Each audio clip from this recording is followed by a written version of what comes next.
नमस्कार भाइयों बहनों, दीदी जीजू, बच्चे बच्चियों, कैसे हैं आप? मैं ठीक हूं और अब बल्कि ज्यादा अच्छा फील कर रहा हूं। अभी वाइन मार्ट से मैंने no.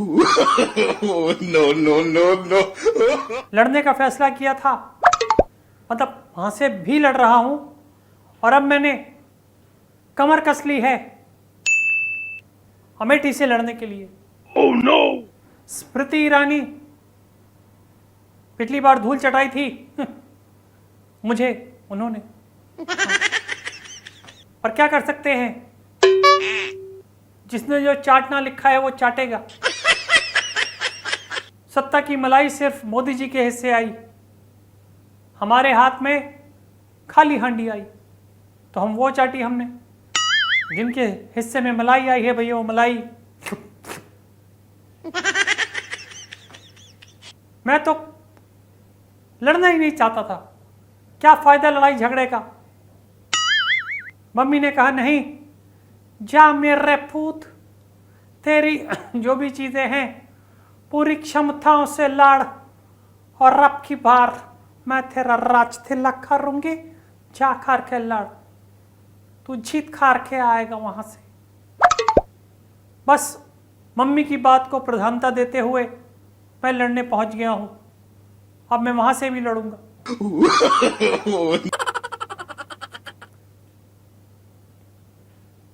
मुझे ये समझ में नहीं आता है कि जब वक्त अच्छा होता है तो आदमी एक जगह से भी, मरी हुई जगह से भी लड़ता है तो जीत जाता है, और जब वक्त खराब होता है ना भैया, तो वो 50 जगह खड़ा हो जाए सब बिठा देते हैं कोई कोई जीत करके। और उनकी बुक्स में ये आ जाता है कि हमने राहुल गांधी को हरा दिया। ठीक है, No. भले ही मैंने कहा हो लोगों को कि एक बार आप हमारे को वोट दो, 10-10 हज़ार रुपये आपके खाते में खटाखट आएंगे। भले ही मैंने लेडीज़ को कहा हो कि आपके अकाउंट में रक्षाबंधन के दिन 1-1 लाख रुपए आएगा। भले ही मैंने कहा हो कि हम 30 लाख लोगों को नौकरियां देंगे, लेकिन बावजूद उसके कहीं से भी कोई अच्छी खबर नहीं मिलती, हमारे को कोई वोट ही नहीं देता है। और एक ने तो मेरी चुटकी ले ली, मैंने कहा हम आपको 30 लाख नौकरियां देंगे, तो श्रोताओं में से एक उठ के बोला, आपके पास है? 2014 के बाद तो आपके पास काम ही नहीं है राहुल जी। आप यकीन मानिए मेरे जैसा बंदा भी वहां पे पिघल गया, अंदर अंदर रोया हूं मैं कि बात तो वो सही कह रहा है, क्योंकि काम जिसे आता है काम उस पर आ ही जाता है। और भारत की बागडोर का काम, भागदौड़ नहीं, बागडोर, हाँ बागडोर, सॉरी, भारत की बागडोर मोदी जी के हाथ में आ गई, क्योंकि उन्हें काम आता है इसलिए काम उन पे चला जाता है। हमें नहीं आता है तो हमारे हाथ में सिर्फ हाथ रह जाता है, और वो भी खाली। पर दोस्तों, मित्रों, भाइयों बहनों, मैं आपसे सिर्फ यही प्रार्थना करता हूं कि अब मैं पापा वाली जगह, आप तो जानते हो ना मैं आपको अब इमोशनल वाला मार रहा हूं, पापा वाली जगह अमेठी, वहां से चुनाव लड़ूंगा।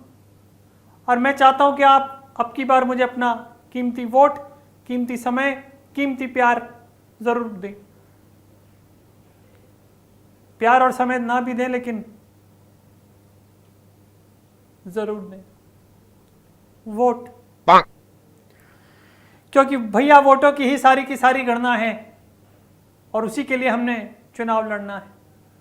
तो आपसे ये वाला हाथ और ये वाला हाथ दोनों मिला करके प्रणाम करते हुए आपसे आग्रह है कि अब की बार मोदी सरकार, अब की बार सुन लो मेरे यार, जिता दो अपने भाई को और बना दो मेरी सरकार। क्या बात है, जब कोई मेरी तारीफ नहीं करता तो मैं खुद ही कर लेता हूं। ठीक है, निकल रहा हूं आप लोगों के समर्थन की उम्मीद में। अमेठी से भी राहुल लड़ेगा, कहीं से तो पप्पू को पास करा दो। Thank you, bye bye, God bless.